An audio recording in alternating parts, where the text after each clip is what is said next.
What's up, man? Hello everyone. Today Hello. we're going to talk about our Warframe demake, which is I thought it was a wonderful project. We're going to talk about the Warframe demake for Super Nintendo that's playing on screen right now. yep. We directed it and we animated a bunch of it and did a lot of backgrounds and stuff like that and compositing. And, we just wanted to talk about it. A little behind the screens, a little the ins and outs of how this process works. Yeah, basically. Digital Extremes approached us and they said like, hey, we've seen a lot of your demakes, the Elden Ring one, etc. And the God of War and all the demakes that we did, which is basically taking a new concept and I'm putting it like to this old like video game console thing, like basically like 30 years ago. Most of the time it's pretty much 30 years ago, 25, 30 years ago. And they said like, hey, do you want to make a demake of Warframe? And we were actually really excited because we used to be our Warframe players. We're not that big of a Warframe players right now, but we played it for quite a bit. Yep. A couple of years ago. Yeah. And it's like, wow, that's actually... Yeah, I was totally interested in like the whole world and the scenery and the enemies and the designs, and that's something that I really thought like, oh, I would love to work on that. Yeah, and I put that into like a certain style or whatever. Yeah, because also the world is not like something. It's not very easily comparable to other things, in my opinion. I haven't seen a lot of stuff that has like the theme of alien ninja-like stuff. Alien ninjas, pretty much I guess. sort of the thing. But I know what you're saying. Yeah. Flexible mechs. Flexible mechs? Flexible Yeah, mechs. Sure, we're calling them flexible mechs. With There's nobody inside it, though. It doesn't matter. Yes. So let's not get too deep into Warframe lore.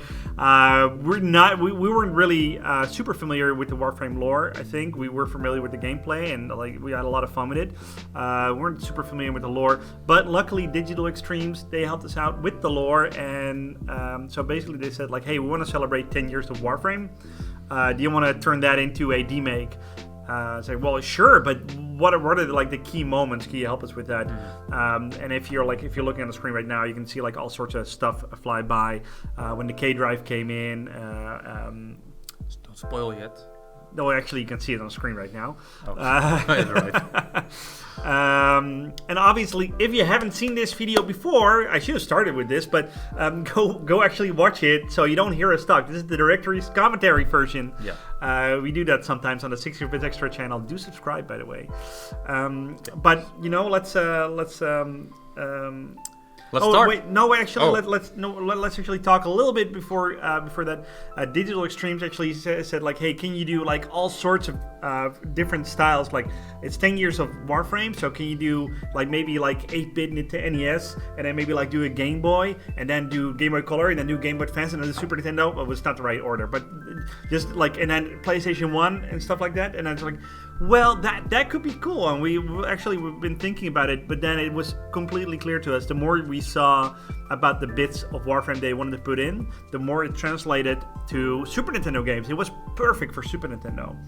Yep. So we were writing a storyboard, and we see like, can we get all the info from all the Super Nintendo games that we know of, and maybe even the ones that we don't really know of. And see if we can translate all these scenes to Super Nintendo. How would 1995, 1993, whatever, do that? Yeah. So basically we took like they loved it. a lot of run and gun games like Turrican, Contra. What else did we do? Well, we did like a lot. We're gonna go through it with which scene is what, but you'll see. We'll talk over it and we'll like discuss like what element. Yeah. From what elements we actually like stole concepts off, like they would probably do it like this, or this is based on that, or I think it's going to be interesting. Just to narrow it down, it was just a lot is based on the run and gun era of the Super Nintendo. Yeah, 50% of it.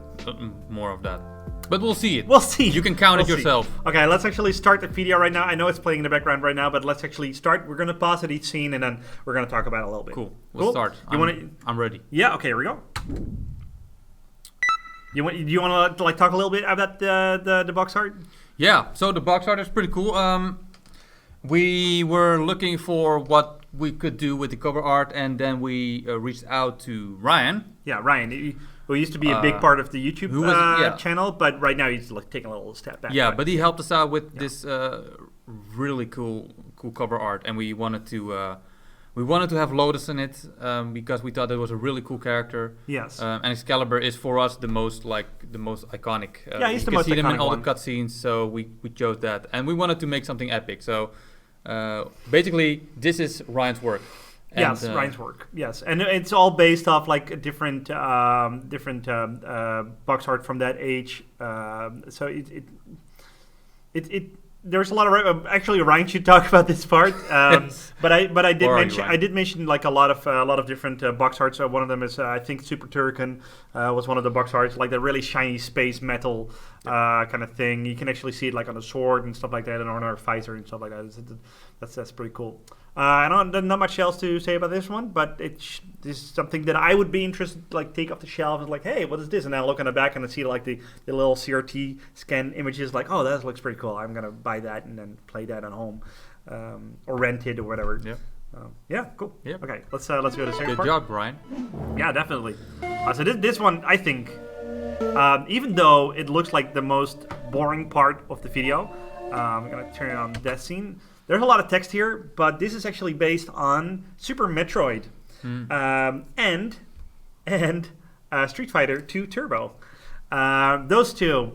One is like if you watch the intro of Super Street Fighter 2 Turbo, you can actually see Ryu like stand in frame, and I thought that was like a big sprite, and it was cool animation, and then Shoryuken. I thought it was pretty cool. Yeah, it was really epic. The first time I saw that on the arcade, You saw it on arcade. I saw it on actual Super Nintendo. Oh right, yeah. Or was it on Super? Was that part? It also? was also on Super Nintendo. Yeah, right. You threw me off guard, but that part. Yeah, and a Hadouken at the end. Yeah, it was awesome. So we took some inspiration of that scene. Yeah, it's kind of like the breathing and like the arms. Obviously, it's a little different, but then also like if you look at Super Metroid actually starts with the last Metroid was I don't know, went on vacation. I don't know what they did. I don't know. I forgot the actual text that it said. But the last Metroid is in captivity. I think that was it. But then you see like Samus' helmet. Samus her helmet, and then you like see the green text and stuff like that. This is kind of what we did, So, and you can like read here that it actually it's like in combination with like 10 years of Warframe and Tenacon at August 26th and stuff like that. So there's it's also like a little bit of like an ad basically. Yeah. But that's fine. It is definitely to celebrate 10 years of Warframe, and again, like I said, we work with Digital Extremes, so otherwise this project might not have ever happened. Yeah. So the thing that I really like is that it really sets like the dark tone of the universe. Yes. It's always like a really mysterious vibe to it. Like the weird colors and a little bit of the purple shading on the right. Mm-hmm. On the left, I'm not sure which way. Yeah, whatever. Just mirror it if I'm wrong, so the text is all. Yeah, sure. But that's basically really cool, and that's it. Well, let's go to the first scene, which is actually one of the iconic things is that little grid falling, right? It's always like that was hard to like find. For some reason, it was hard to find footage of that. So basically, we just played it ourselves and then we recorded that. But yeah, like it's always like that grid and then they infiltrate, and that's always really interesting. One of the things that I really liked about Warframe is the stealth stuff. I like shooting around, but the bow and arrows, I enjoy the bow. He chooses rogue all the time. With every game. I like rogues. Like if I be playing like World of Warcraft as a rogue, if I play, I love games like Thief and Dishonored. So stealth is good. Sneaky so that's the first thing that I wanted to be in there, and you can like see it, like bam, there we go, dead. And then this part, like this scene is basically I'm not that awesome with colors, but I do a lot of big runs. But to get this vibe, there's a lot of really interesting colors going on in this scene because it's like the bright orange and all the brown stuff, and but this is based on the Power Rangers video game on Super Nintendo. Which one? The first one, not the movie one. The movie one, there's a little bit of the movie one later on as well. The first Power Ranger one. Yeah, we love the Power Rangers video games on Super Nintendo. We still do.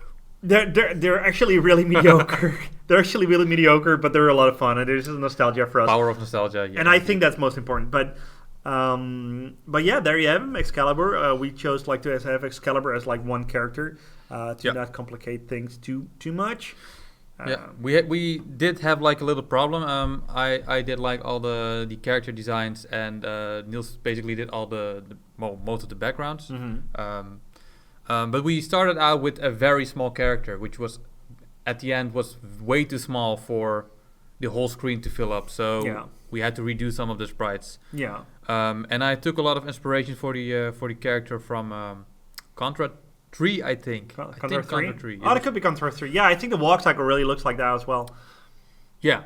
With I was basically saying like, oh, let's do Super Metroid because that really makes sense. It's like a space bounty hunter. Yeah. They are basically space ninja bounty hunter, so why not? Yeah.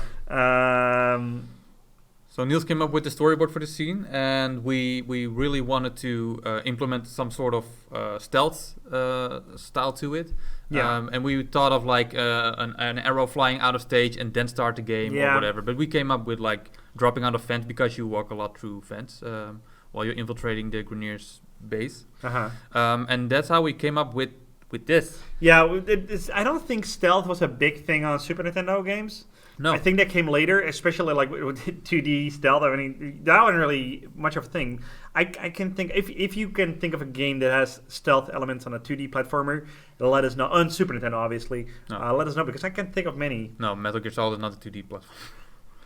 Well, actually, Metal Gear on NES, that actually had stealth elements, so that's a good one. It's Metal Gear. Metal Gear would have been a good one, but it's top-down. It's top-down, I get it. Yeah. And actually, Zelda on Link to the Past on Super Nintendo also had some stealthy parts. You don't have to do stealth, but the guards would notice you and they would charge you. So, okay. So that's 2 examples. Leave it in the comments. If you know more, let us know. Let's do the next part. But obviously, here we go. That's our good old buddy out of 4. Captain 4. Captain 4 even.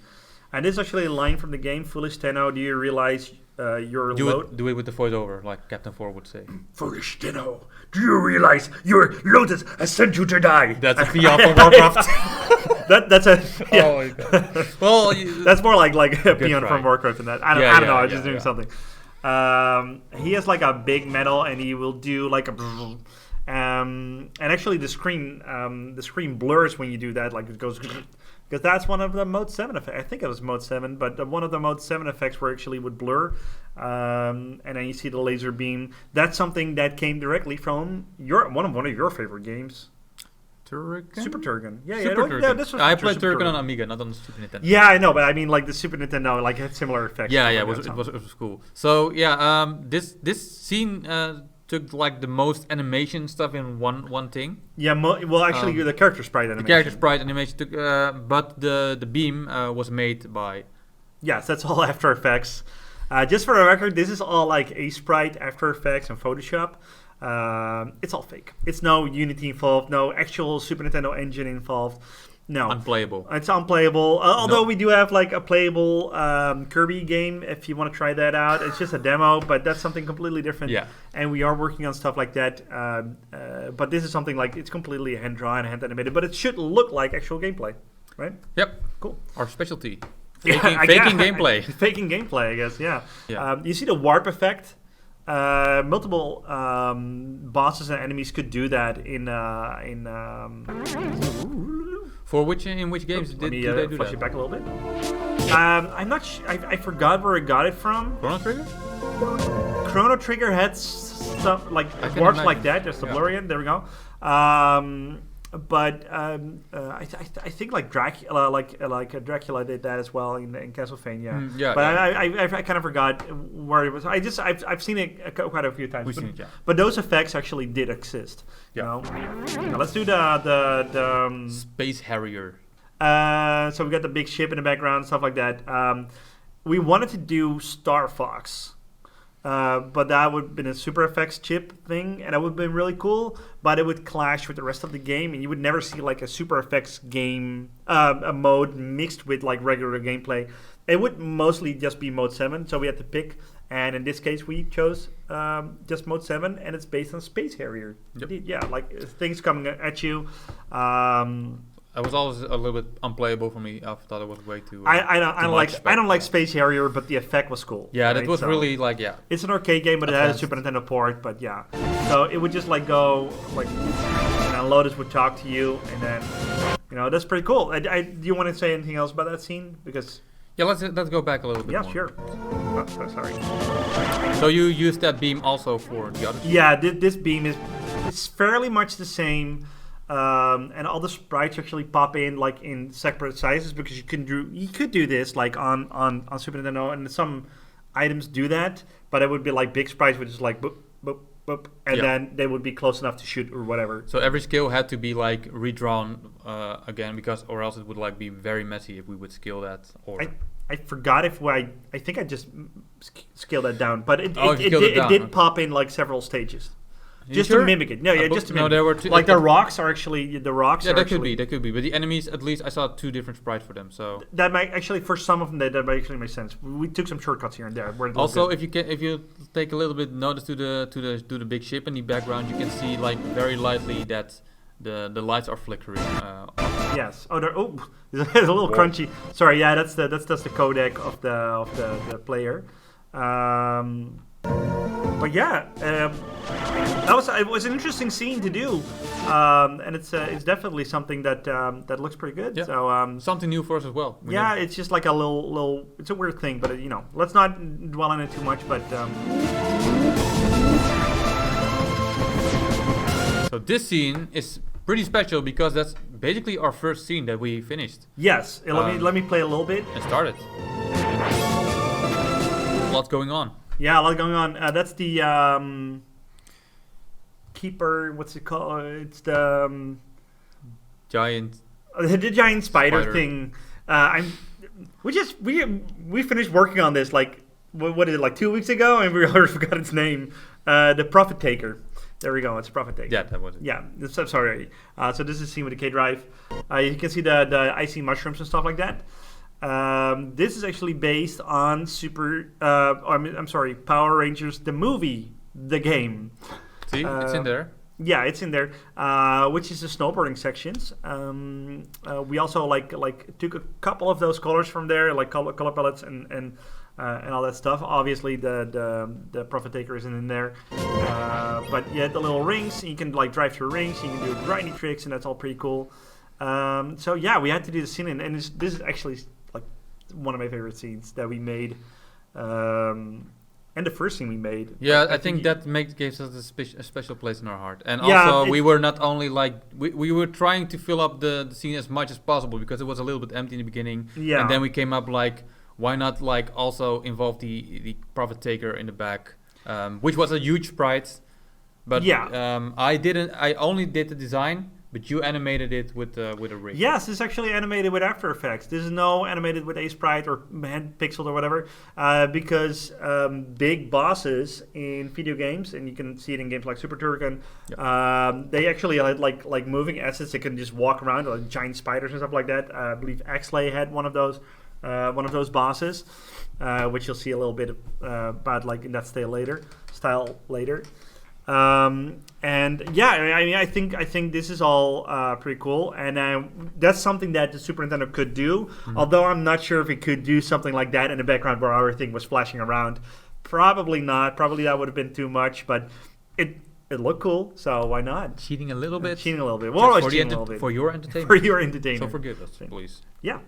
All right, cool. You want to go to the next scene? Yes. Yeah. Cool. A little trick, and then. This scene. Oh wait, a little play first. Here we go. So this scene is the part where you actually pick up the operator, and I thought it was a super emotional scene, but the music got a little bit more emotional here, like ba ba ba ba ba ba, and if you look at the footsteps, they're all like in the same speed as it all, and then he would like carry it around, and that's actually really cool because like the operator would like do the blast from her hands. I think we chose a girl, so like a blast from her hands, and I thought it was really cool. It's really cool. One of the sound effects, I'll flash it back a little bit. Sorry.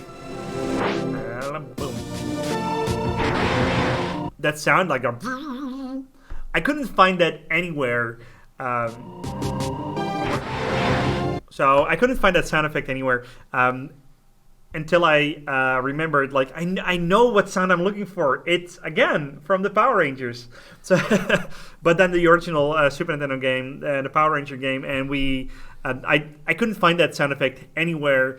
And if I went to, like, YouTube gameplays, obviously there would have been music over it. So I booted up a ROM, Don't Tell the Police, and I played it, and I turned off all the sound channels, and I just recorded that. And then I mixed it up with some other Super Nintendo sound effects, and there it is. That sound effect took me, like, because I had to, like, get to the level, and I had to get to the part of the laser. I used the password, but still, it took me like an hour to get that sound. So I'm gonna tell you a little bit more about the animation. So I started out with just simple walk cycle, but then you will really, like, get it exactly to the beat, every footstep, and important. Make it emotional, make it slow, because I tend to have, like, quickly a run cycle, but that wasn't that wasn't like working. Like running. But the thing is, this animation is divided in 3 different parts. Oh, right. So and the beam, you did the beams. Yes. I just did the character animations, and this was probably the hardest walk cycle for this whole project for me. Yeah, because I needed a lot of weight and a lot of drama. Exactly. Even though it's just a pixelated walk cycle, but still, it needed to be right. We wanted more drama. Yeah, more drama. It's a dramatic walk. Yeah, cool. Tell me more about the waterfall. Oh, the waterfall. Okay, the waterfall is a little it's semi-cheated. I tried all kinds of water effects for the waterfalls in the background, because if you look at the original scene where this is from, the waterfall parts, they were just, like, so smooth and like exact. And I was like, how am I going to design that? And I tried, like, 5 different kind of things, but I just couldn't figure out a good waterfall. And then I booted up Yoshi's Island, and the Yoshi Island actually have, like, these types of waterfalls, and it's almost exactly the same. It was already so perfect. Any change that I made to that Yoshi's Island waterfall was bad. So it's basically it's 80% the same, I think. It screams 90s, these kinds of waterfalls. But yeah, those waterfalls are perfect, especially because it's just like a frame. They switch colors. That's it. It's 4 colors, and they switch colors, and it's perfect. So it's basically not animated at all. It's not. Switches. It's just switching colors. Smart color switches. Yeah, cool. Okay, this walk cycle was also really hard. Yeah, but it's a lot of fun though. I had a lot of fun doing the. Let's play it first. Talking about dramatic walk cycles, man. Yeah, it's kind of like it is 2 dramatic walk cycles in a row, but whatever. This is with the golden worm, and then Tenno says, like, "Oh, beware the ravenous golden maw," and then the Tenno, the operator, no, the drifter, it's a drifter. The drifter says, like, "Oh, why does it have to be ravenous?" And that's actually, like, lines from the thing as well.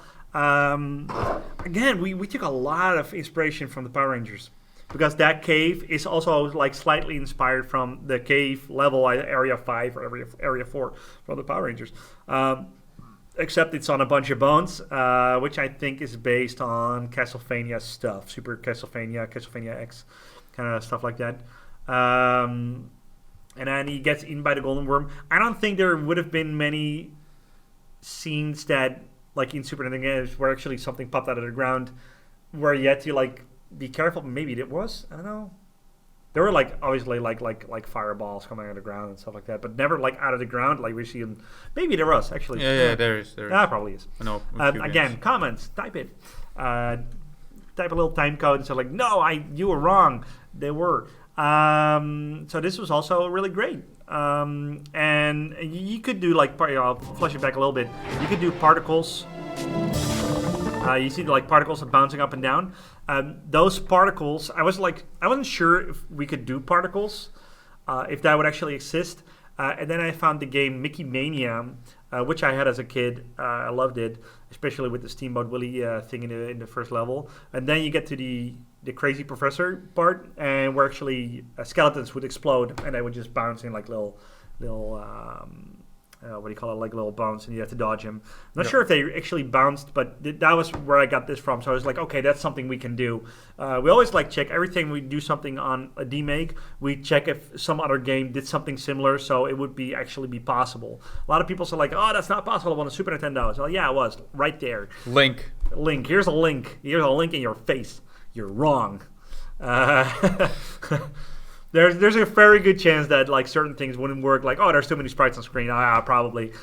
This sprite is too big. Yeah, probably. But we always check like if something similar would work. This would work. Anything else you want to say about this? Yeah. Well, okay, go ahead. A little bit more about the walk. Can we just? Go ahead. Go ahead. Yeah, it was really weird. I never made a wounded walk cycle. Never. Ever. Well, there it was pretty good. So this was something new. I think it turned out pretty well. Yeah, but at every step he had to like bow down forward really like slowly. Really, yeah. Also in the portrait art that you can see there, he has one eye closed, and that's it's a little anime language for being wounded. Oh my god. So, but yeah, that's pretty true. Yeah.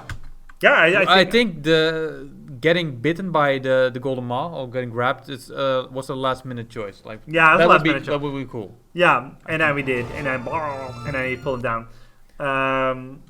Again, I'm gonna say it one more time. This color palette again. It's based on Power Rangers. In this case, the movie again. Oh, look at the little faces. No, they're not little faces. They're not little faces. Oh. They're just this. Use your imagination. But now that I'm looking at it, I can see a lot of little different faces. That guy on the orange pillar, he said like, "Hey guys," that one. But that doesn't matter. Okay, it doesn't matter. But we had to like do some like introduction because the next scene, we're not going to talk about this scene, but the next scene, that's in 3D, and you might say like, "What? 3D on the Super Nintendo?" Well, yes. There's a couple of 3D games on Super Nintendo. One of them is Wolfenstein, where this is not based on. You'd think it would use the same rendering techniques, but yeah, make the sound. Jurassic Park. It's Jurassic Park, yes. It also had obviously a Doom. It's also not based on Doom. Doom was a lot more complex, and it was crazy coding. There's a whole other story about that. Go check out like how the Super Nintendo version of Doom was made. Pretty awesome, but.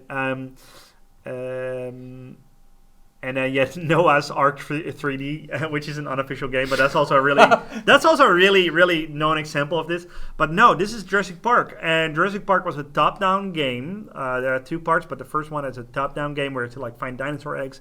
And I never really liked it, but I thought it was really cool that it, like when you went inside, you went like into like a little maze similar to Wolfenstein, and then you had to like fight off raptors. Yeah, it's pretty interesting, but a lot of games we don't like, we still like sort of took inspiration from, because still it blows sometimes our minds are blown by the amount of creativity that we haven't seen before in a game that came out great. That was a good sentence. Thank you. But let's go further. No, yeah. Well, actually, let's talk about like the lore here. So you cast him out. That was something from. Yeah. I call it the Halloween update, but Chains of Hero. Yeah, it was a Halloween event. Yeah, but it was like a Halloween event. Obviously, it's not like Jack Skellington pumpkin spice latte stuff, but it's Yeah. But it was the Warframe version of it. But yet the man in the wall, and he said rap tap tap, and that was really iconic. Yeah. And it was like the spooky update. Basically. Yeah, you're basically haunted by some sort of the Rel. Drell. Yeah, Rel. Drell. No, not the Rel. Yeah, well, the Rel. Okay. Drell from Mass Effect. That's not that one. The Rel. Yeah. But let's see. And there he goes. Yep. And then you see like a little swipey thing. And Slash. And then Slash died. He is gone. Yeah. Textures needed to be a little bit more realistic, so all the textures here are not hand pixeled. The ones on the walls, they are actually straight from Warframe. Took a little screenshot, put it in Photoshop, messed around with it until it looked like a photorealistic texture that would be used in something like that, because I wanted to make it look more like the Jurassic Park parts. So one of our interns also helped with this animation and the running animation. The interns actually helped out with a lot of things. Yeah. They are in the credits, like down below. You can follow them on Instagram and definitely go do that. Yeah. Because they're pretty amazing. They earned it. Yeah. They earned it with Rick and Alpha. working so much. Rick and Alpha. Rick. The accent is great. Okay, Rick. so he's dead. So let's talk about this scene. Yeah, I didn't work on the scene at all, so you can talk about it. I did work on the scene. This is Bellis, and there's one scene I forgot what the part was called. Othello? No. The game that it's based on looks like Othello. Yeah. And we based it on Super Othello, which is a Japanese-only game, I think, on the Super Nintendo. I figured, is there an Othello game on Super Nintendo? And there was. I never played it, obviously. And I looked at it, it's like, okay, that's actually perfect, because Bellis, he would play a game against you, and then he's like, "Will you follow in your father's footstep?" But if you lose, the whole scene becomes more corrupted. And if you don't lose, well, obviously, you're on your deathbed or whatever, and then you're talking to this god who would just stare at you, not move his mouth. Those are pretty creepy. Yeah. And we play this weird game against him, and you can actually see that he's losing. And then you see little corrupted parts around it. Not completely hand pixeled, partly from screenshots, because that looked really realistic, and it's really hard to mimic that. And it's like, well, that's already so good. I'm gonna Photoshop the hell out of that and see if I can turn that into Super Nintendo graphics. And it worked out. So yeah, pretty cool. All right, let's go to the next one. Yeah. Yeah, this scene. This scene's my second favorite one, because of. Let's play it a little bit.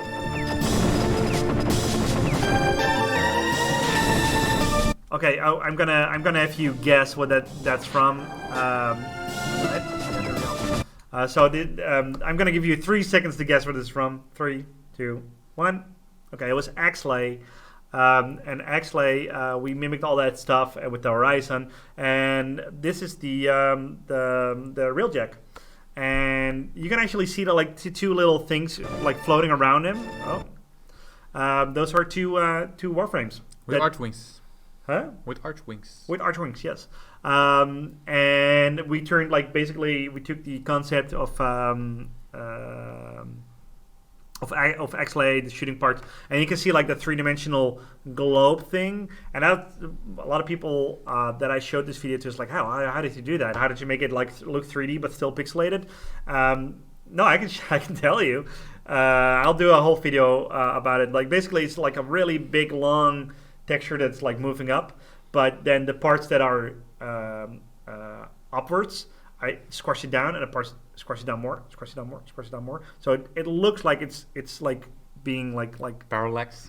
No, it's not parallax. It looks like it's like a cylinder, but it's absolutely not. It's looking like it's round. And Axley would actually do that. And then Axley, some enemies were actually just floating across the map, and then some are actually part of the texture, part of that effect. Especially bosses. We didn't ended up not doing a boss here, but there's a big ship, and you can see and everything that moves off screen would be really stretched. But that was just the limitation of that effect of the Mode 7. And you can see the bullets also go over the edge a little bit and then blink and then go out, and that's what Axley would do. And then we got their friend, the cynical Cephalon CY. He's pretty funny. Your board computer, basically, your AI will power up, and that's the laser beam. I forgot the name of the laser beam. That's the only thing that I animated later. Yeah, that's the only part in that scene. Okay, the rest is just me and the interns, but yeah, all these explosions. And then you have the laser beam, and that's one of the laser beams you can shoot really far. Again, I forgot a sniper laser, and then you can just blow up something really far in the distance. But we use it as a mega power up thing. Yep. Yeah. That's it, I think. Oh, and the map that is generated under this is supposed to be Earth, the Earth 2 thing for Earth Proxima, I think, from the Warframe universe. But the map that has been, this is just something that's randomly generated with a map generator and then pulled through Photoshop. So no, this is not a real map.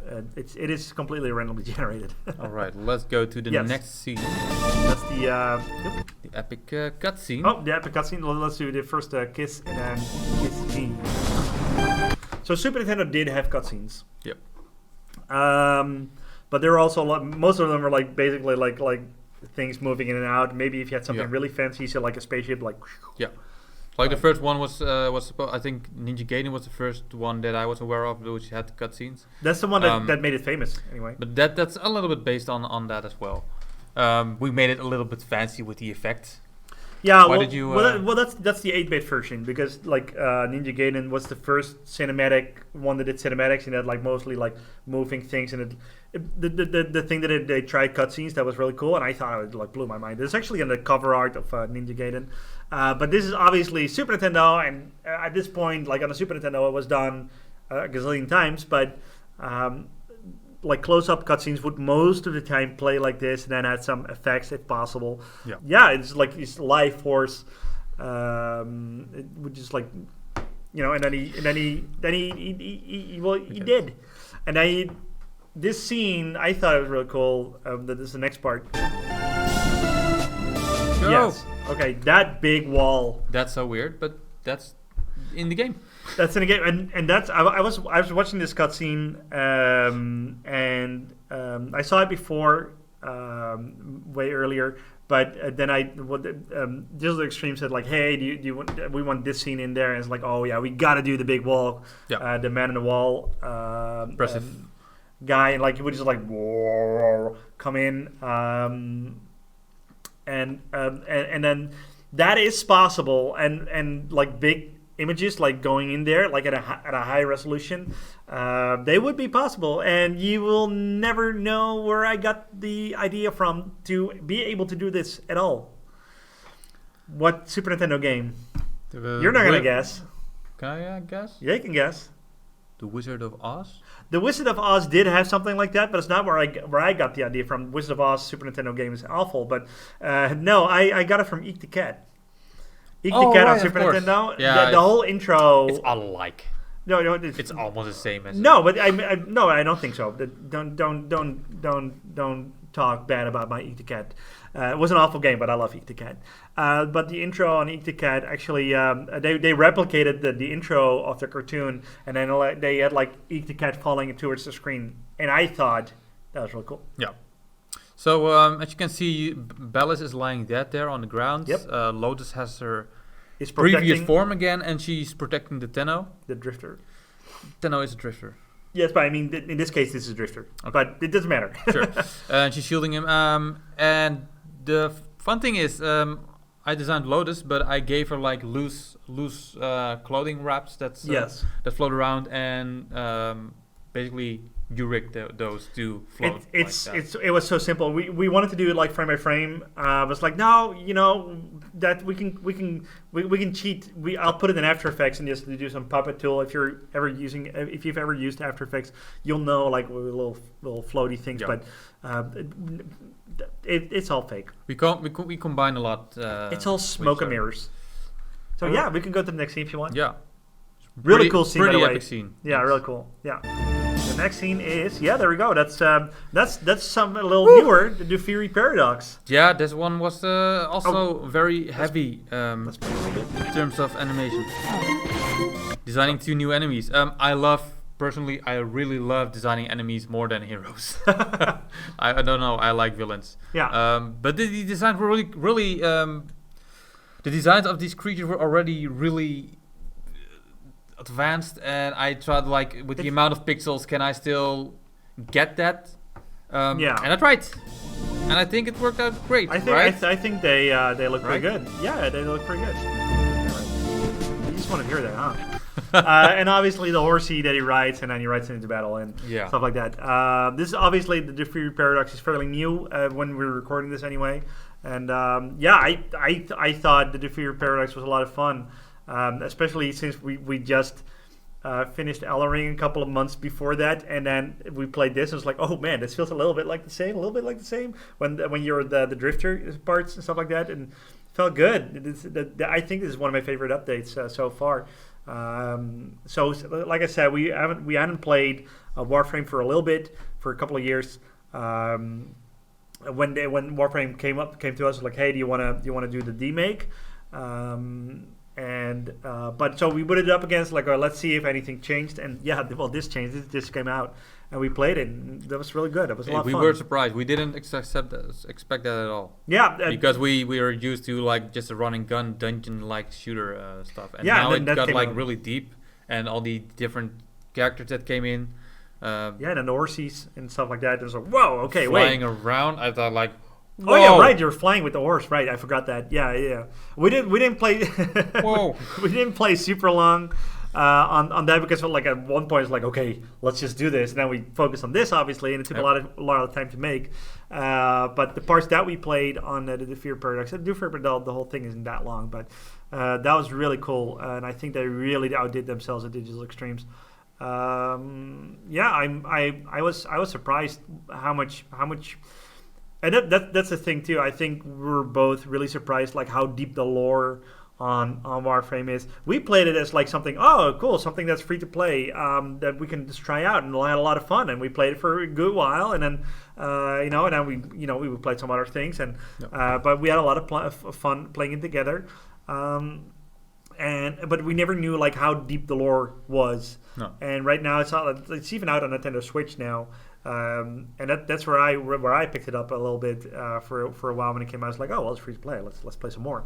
And that was also really nice. And I think everything about this game is pretty cool. I didn't expect it. And then when we're actually creating the demake, we actually figured out like how big the community is on Warframe. That blew my mind. I didn't know that. It's one of the biggest subreddits. It has like the last TennoCon had like 500,000 plus viewers, which I thought was nuts. It's bigger than I ever thought it would be. I underestimated it, really, and it's lovely. It's real cool. Well, the thing that I really like about is that the world's already really cool, but we never played a game where you were so like mobile. It's like it's really mobile. Prince of Persia with guns. Prince of Persia. I don't know where I came up with that, but Prince of Persia with a bow and arrow. Come on, man. I play the bow and arrow guy. Oh, okay. I just choose a gun. I just like pinning him to the walls. Yeah, that's cool. Let's really quickly talk about the one of the last parts, and that's he chops him down and then he goes again, and that's Dominus Rex. Yeah. He was also in the background, and every time you die in the Fury Paradox, well, at least if you play as a drifter, you're just like no, begin again, and it slams the it's thrown, and then you start again. Go check out the lore on that one. Go play it yourself, basically. It's free anyway. So you don't have to pay for any of these things to play. Just start and play that, and it's all fun. But yeah, it just like it goes back, and then you play again, and you play again. And we figured that it would really fit for the end of the video to just like watch it again, or something like that. Like begin again, and Yeah. Unfortunately, we couldn't program log going back to first second of the video, but we should basically program it to do that. And then it just goes boop, Warframe. Yep. And then you got the three guys, the three main guys, and it's actually based on the poster art, the promotional art that Digital Extremes used to promote the game. So it's not really like an intro screen because it doesn't really have an intro screen like that. But obviously a Super Nintendo game needs something like that. Yeah. Yep. Not much to say about this one, but this one was really cool. The different colors and stuff. We were really thinking about also using this as a thumbnail. Yes, maybe we will change it to this if the other thumbnail doesn't work. But oh well, there you go. But yeah. Yeah, I think it speaks for itself. It's awesome. Yeah, I think so too. I think it came out really well. It's not easy to convey those different characters with all those details. But all those details, and then also those colors. And in that pose, I think, and we only had like 256 by 224 pixels, so that's what we have to work with. This is Super Nintendo, unless you work in Mode 5, but that's another story. And the composition is really cool. And I thought in the beginning, isn't this better to start with because it says press start? That's normally what you do. Yeah, I know, but it was it was epic. More epic like that.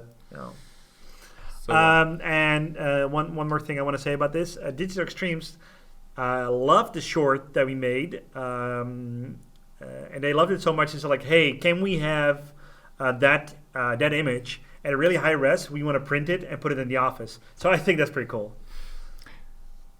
Wow. Okay, Yeah. that's the first time I heard. But Oh, you didn't know that? Oh, No. I was having that conversation. I already sent it out. Oh, sorry. I was working really hard that day, and I was just doing a lot of things. I did most of the email contact with Digital Extremes. Again, those are the people that made Warframe, and that basically were sponsoring us to do this. Sponsored us to do this video. So yeah. And then they got like one more little thing at the end that they really liked and we really liked, and that's the puppets. Can I really show that quick? Yeah.